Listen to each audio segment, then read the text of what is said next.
I'm just awestruck at being here with all these fabulous people.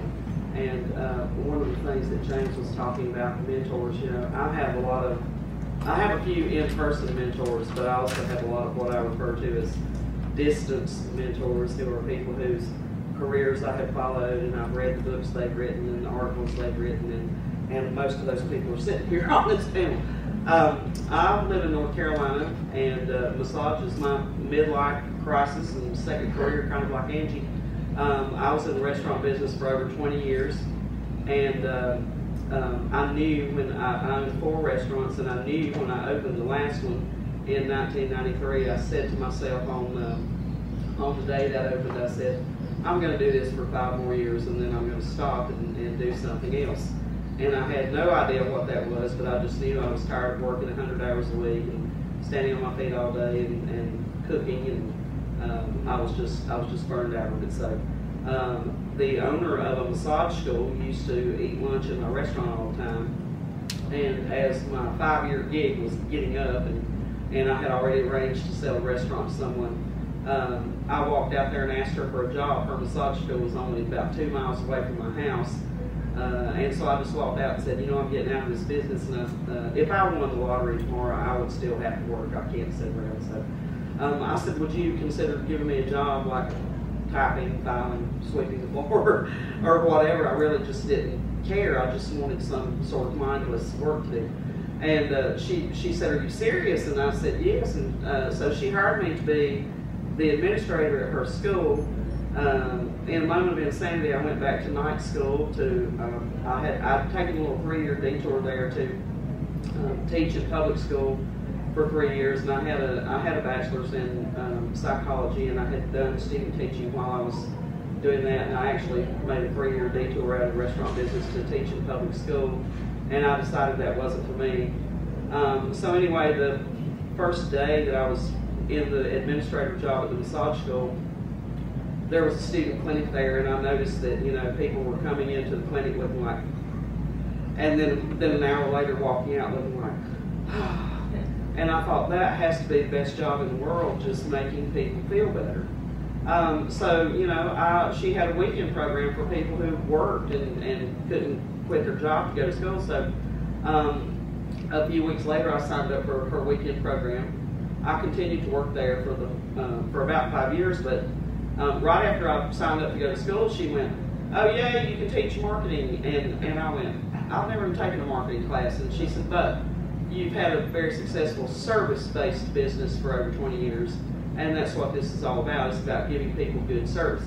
And then she needed an ethics teacher, and I had taken a lot of courses related to that in college, so I ended up teaching professional ethics and marketing to my own class while I was in massage school, and that probably would not be allowed nowadays, but there was no massage board in our state when I started. So I stayed there for 5 years, and then I decided to go out and open my own practice, and that has evolved over the years to I now employ a chiropractor and an acupuncturist and a rolfer and a registered nurse who is a registered aesthetic nurse.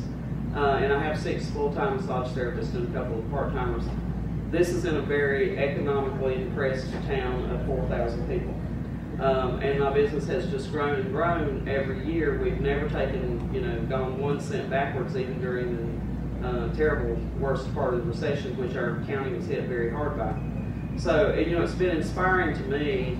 The people that work with me inspire me every day because they come to work and, we have a stream of people going in and out of our office that they come out the door and they say, oh, I feel so much better.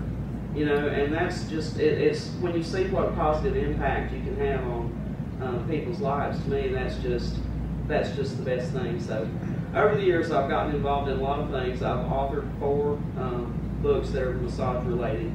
3 of them are published by Lippincott, Williams, and Wilkins. And the Massage Nerd and I just released one together about 3 or 4 weeks ago that is for teachers of massage or people who aspire to be teachers of massage. I also have read a cookbook. It's somebody up there pointing I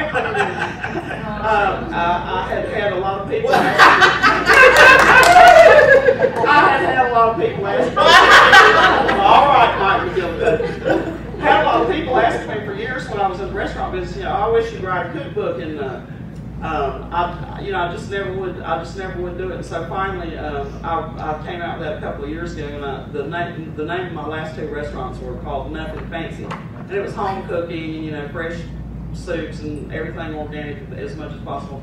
And there were just a lot of humorous things that happened in there because it's a little country type restaurant. So I called the cookbook Nothing Fancy, Good Food and a Few Funny Stories. And the fact is, I had to wait on some of those people to fall over dead before I could tell some of the stories that happened in there. So over the years, I've gotten involved in a lot of things. I've been active, a very active volunteer in my state AMTA chapter for over 10 years.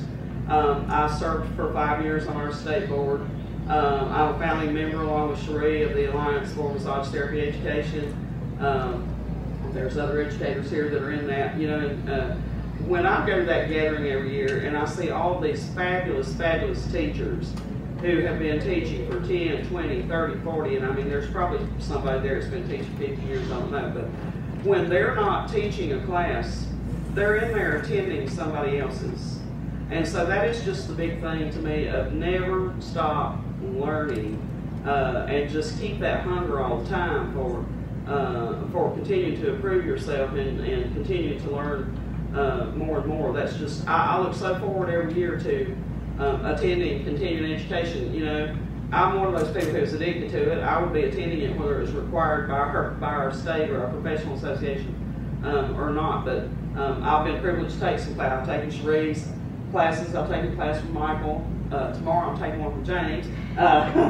And I've taken one from David, and I just love the continual expansion of knowledge that I've been blessed to have here. And the people in this profession are great.